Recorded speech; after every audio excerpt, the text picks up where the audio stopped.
Last night, Microsoft broadcast their now annual E3 showcase, and in general, I thought it was a pretty strong showing. We were given glimpses at the company's lineup for 2024, including huge games such as Fable and Obsidian's Avowed, two titles we've known have been in development for a while, but haven't seen anything of yet, so that was quite exciting. There were maybe a few more CGI trailers than I'd like to see at something like this, but in general, I thought it was a really good show. However, it's fair to say that the biggest part of the entire showcase was the 45-minute long deep dive into Bethesda's Starfield that rounded off the show. Now, Starfield was originally revealed in 2018. It was supposed to launch last year. It got delayed until this September, and this is the most we've seen of this game in the 5 years since it was originally revealed. This is the first big release from Bethesda Game Studios since 2015's Fallout 4. We've been waiting for Starfield for a long time. This is the first big, fresh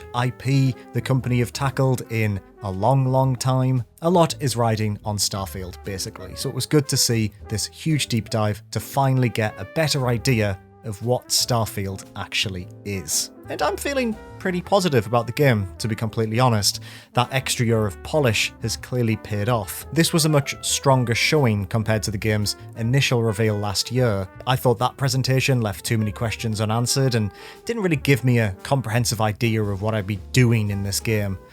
So in comparison, this was much better. It was a 45-minute long deep dive into the game and all of its various systems and locations. This is sort of what Bethesda did for Fallout 4 back in 2015 at their dedicated E3 showing. I think it's a great way to showcase the game, to get people excited for it, and showing this much stuff, I think, gets your imagination running.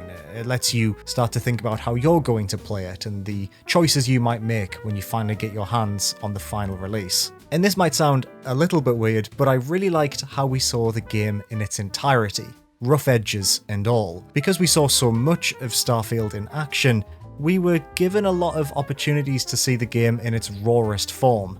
There was a little bit of screen tearing, there were a couple of dropped frames here and there. By having such an earnest look at the game, I'm slightly more convinced now that Bethesda might be able to pull off the scope of Starfield, this enormous scale that they've been talking about for a long time now. So yeah, feeling pretty positive about Starfield. I must say I especially love the NASA punk aesthetic, as they're calling it. It's a very believable world that's grimy and grungy. It's not fantastical sci-fi. There's not holograms and iPads everywhere. This is a very tactile world with buttons and dials and grunge and grime, and I really like that. It's a different type of science fiction world to explore, and it has its own unique tone and energy as a result. So within those 45 minutes, Bethesda revealed a ton of information about Starfield. It was a dense presentation, to say the least. So I've watched that direct a few times now. I've listened to some interviews that Todd Howard and other senior members of both Bethesda and Microsoft gave to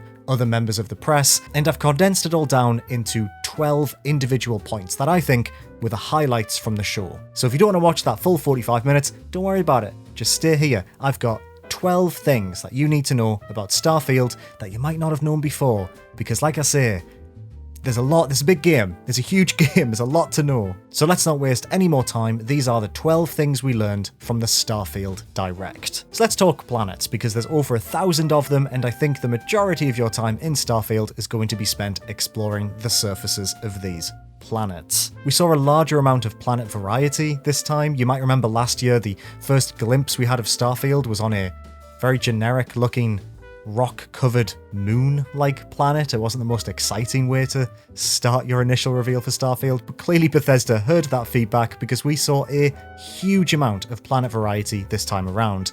There were forests, there were cities, there were some rock-covered moons, but they looked a little bit prettier to my eye than anything Bethesda was showing us last year. We learned that the game uses real-time global illumination to light the planets based on the type of star and the makeup of the planet's atmosphere, which gives each lump of rock a very specific visual style, which I thought was really interesting. It all looks very cinematic, but there are still some questions about how much stuff there is to do on each individual planet. Not every planet is handcrafted.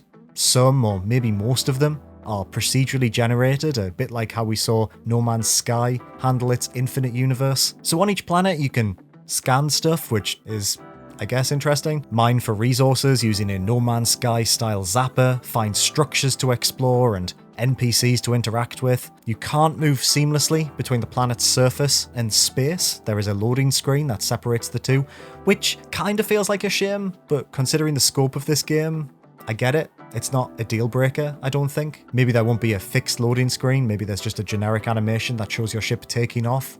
Don't know yet, we haven't seen that. And I think the procedural generation stuff looks fine. They didn't touch on it a huge amount in this direct. They said that planets are built out of tiles and it generates different resources and environments and animals that might fight you and points of interest to explore and missions to complete. The mission example they gave is there are some horrible monsters out there, can you go kill them? Which is like, that's fine. I guess it gives you more content for when you've finished the main quest, but I'm sort of hoping you don't have to engage with that side if you don't want to. You know, if you just want to visit the handcrafted planets and focus on the story or the side quests that have been written and handcrafted by Bethesda, you can ignore the proc gen stuff and that's there if you want more to do once you've finished all that, or if you're interested in doing that, that's fine. This is a Bethesda game at the end of the day, so the chances are you just don't have to touch that stuff if you don't want to, right? Looking nice, I like it. Cool planets, I like the sunsets. I'm excited to stand on a mountain and be like, it's a nice sunset. Moving on to combat, again, something you'll spend a lot of your time doing. We didn't learn a huge amount of new information about the way you'll engage with enemies in this game. It looks snappy, it's certainly an improvement over previous Bethesda games. The shooting in particular looks way better than it did in Fallout, for instance. And there are a lot of options. You've got different gun types, you can upgrade those guns with custom modules, you can be stealthy and stab people in the neck with a knife, you can punch your way through enemies if you want to, you can talk your way out of combat entirely. You know, it's a Bethesda game, you can play it how you want, except this time you have a jetpack. A jetpack that lets you hover in the air and shoot space pirates, which I'm very simple, that seems really cool to me. It looks like you might also have powers, like sort of pseudo-magical powers. There was a very little tease at the end, which showed the main character lifting enemies up with a telekinetic sort of ability. I imagine you'll get these by finding alien artifacts, which seem to be integral to the game's storyline. We didn't really hear much about the game's storyline. Bethesda are definitely still keeping that under wraps. I know there's some concern that maybe the storyline might not be that engaging, but I just think if there's one thing we can be sure of, it's that Starfield will have a great story. Bethesda are incredible storytellers, and I don't think Starfield is going to be any different in that regard. I think they're purposefully keeping the nature of the story under wraps. All we know is that you join this group known as humanity's last explorers, and you're given a quest to uncover these alien artifacts, and that's sort of all we know. I think that will spiral and spool into lots of different places, and I think we'll just find out more when the game actually launches in a few months' time. Space. There's a lot of space. You're going to be in space a lot. It's called Starfield. It's not called Planet Field.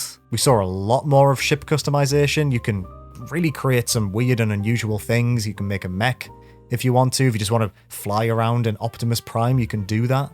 There's loads of visual variety, both externally and internally, with the parts that you build your ship out of. So yeah, you can modify your ship to look cool on the outside, but you can also swap what the cockpit looks like. You can have a classic sort of single chair cockpit, or it can look more like something from Star Trek, where you have lots of chairs for all of your crew to sit in.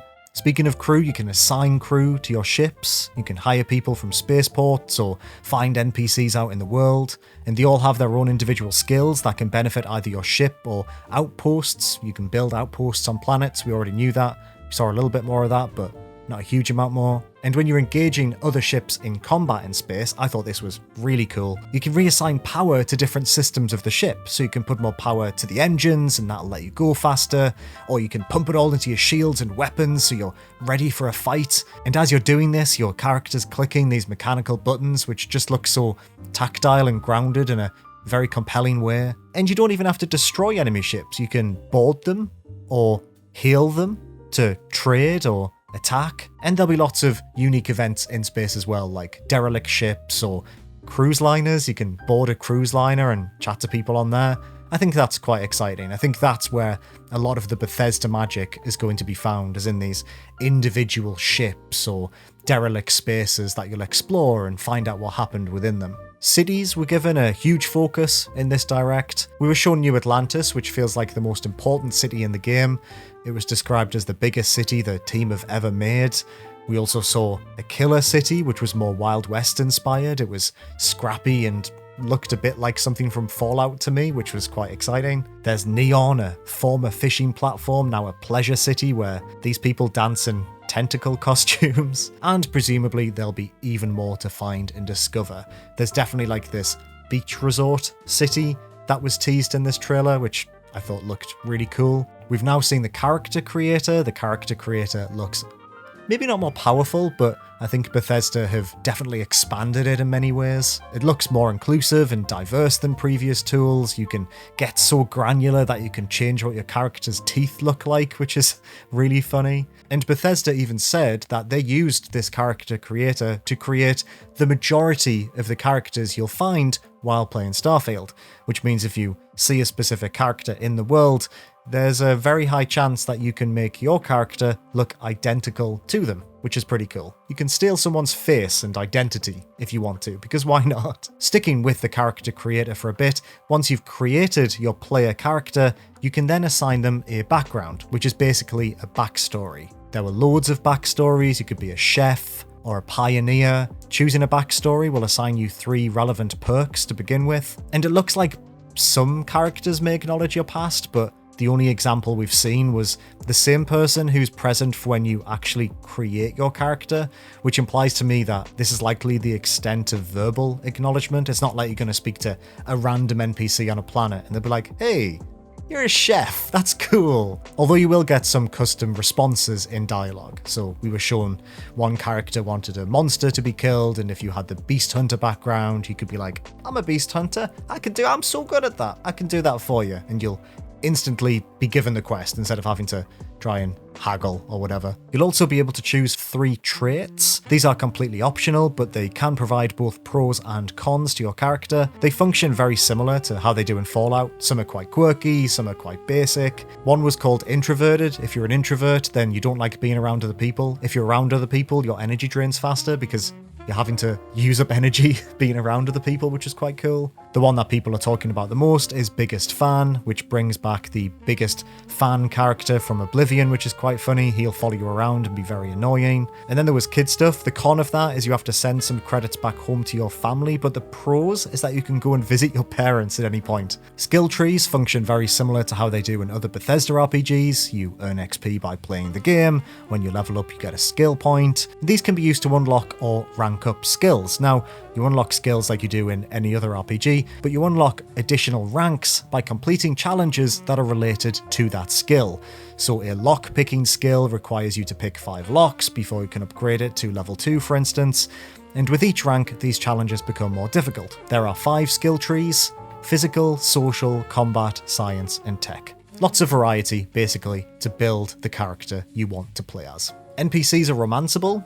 If you do quests for them, they might fall in love with you. And when this game was rated by the ERSB or PEGI, whoever it was, it did say that the game contains shagging. So you can shag characters, I think. They didn't confirm, they sort of hinted at it. That's a thing. That's a thing you can do in Starfield. The game is getting DLC, which isn't surprising, because most Bethesda games get DLC. They don't normally announce it before the game is out, but modern video games, baby! Well, it's getting at least one piece of story-based DLC anyway. It's called Shattered Space, and we know literally nothing else about it. But if you buy one of the more premium editions, you get it for no extra cost, I guess. And speaking of premium editions, you can play the game 5 days early if you pay extra for the privilege. The digital premium edition and the super collector's edition both come with 5 days early access, which means you'll be able to play the game from the 1st of September rather than the 6th of September, which is when everyone else will get to play it. If you're planning to play it via Game Pass, which I assume many people are, the game will be available from the 6th of September. So yeah, that's Starfield. It's looking pretty good. I'm pretty excited for it. Cautiously optimistic is maybe how I describe myself, but after watching the Direct a few times, there's a lot to love in there. I think it looks very interesting, very compelling. There's a very broad array of activities for you to lose yourself in. Personally, I'm really excited to become this sky captain who flies their spaceship around with their crew and boards other vessels and maybe steals them for myself. The fact that you can do that, I think, is really cool. Anyway, that was the Starfield Direct. What did you think of the Starfield Direct? Are you more excited to play the game now that you've seen so much of it?